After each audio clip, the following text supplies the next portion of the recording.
வடசென்னை மேற்கு மாவட்ட காங்கிரஸ் கமிட்டி சார்பில் மத நல்லிணக்க ஒற்றுமை நடைபயணம் தற்பொழுது தமிழ் மாநில காங்கிரஸ் தலைவர் செல்வ பெருந்தகை தலைமையில் நடைபெற்றுக் கொண்டிருக்கிறது. இதுகுறித்தான கூடுதல் விவரங்களுடன் இணைகிறார் எமது செய்தியாளர் ராஜேஷ். வணக்கம் ராஜேஷ், இந்த நடைபயணம் குறித்தான முழு விவரங்களையும் பகிர்ந்துக்கோங்க. 1967 உள்ளிட்ட காலகட்டங்களில் காங்கிரஸ் தமிழகத்தில் பல்வேறு அசைக்க முடியாத ஒரு சக்தியாகவும் தனிப்பெருமை ஆட்சி அமைக்கக்கூடிய அளவில் காங்கிரஸ் ஒரு வலிமையுடன் இருந்த இயக்கம் தற்பொழுது பல்வேறு கூட்டணிகள் அமைத்து போட்டியிட்டு திமுகவுடன் கூட்டணி அமைத்து போட்டியிட வேண்டிய ஒரு சூழல் என்பது இருக்கிறது. இந்த நிலையில்தான் காங்கிரஸ் கமிட்டி தமிழகத்தில் மேலும் வலுப்பெற வேண்டும். 1967 காலகட்டங்கள் 70, 80 காலகட்டங்களில் காங்கிரஸ் எத்தகைய வலிமையோடு தமிழகத்தில் இருந்ததோ அத்தகைய வலிமையான ஒரு காங்கிரஸை உருவாக்க வேண்டும் என்று கடந்த பொதுக்குழு மற்றும் செயற்குழுவில் இந்த தமிழக மேலிட பொறுப்பாளராக இருக்கக்கூடிய அஜய்குமார் தெரிவித்திருந்தார்.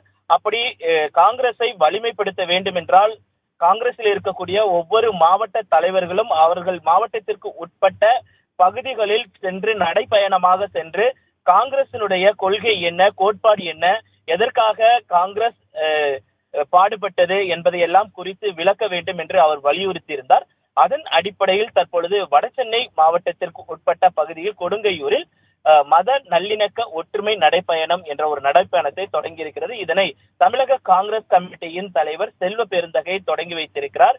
அவர் வருவதற்கு முன்பாக காங்கிரசார் குழுமி பறையாட்டம் உள்ளிட்ட பல்வேறு மக்களை ஈர்க்கக்கூடிய விஷயங்களை வைத்து அவர்கள் இந்த நடைப்பயணத்தை மேற்கொள்ள இருக்கிறார்கள். மாவட்டத்தில் இருக்கக்கூடிய வட்டம் பகுதி உள்ளிட்ட எல்லா இடங்களிற்கும் சென்று காங்கிரஸ் கமிட்டியினுடைய கொள்கை உள்ளிட்டவைகளை மக்களிடம் பறைசாற்ற வேண்டும் என்பது இந்த நடைப்பயணத்தின் நோக்கமாக இருப்பதாக செல்வ பெருந்தகை தெரிவித்தார். அதே போல பாசிச ஆட்சியை வீழ்த்த வேண்டும் என்பதில் தாங்கள் குறியாக இருப்பதாகவும் நடந்து முடிந்த 13 இடைத்தேர்தல்களில் 10 இடைத்தேர்தல்களில் இந்தியா கூட்டணி வெற்றி பெற்றிருக்கிறது. இந்த வெற்றியின் மூலமாக பாசிச ஆட்சிக்கு ஒரு முடிவு கட்டக்கூடிய அந்த சூழல் என்பது இருக்கிறது என்றெல்லாம் அவர் தெரிவித்திருக்கிறார்.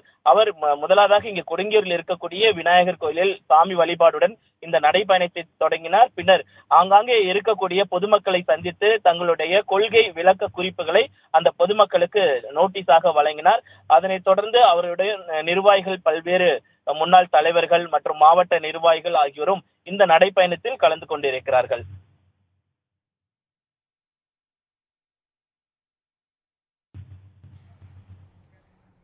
தகவல்களுக்கு நன்றி ராஜேஷ்.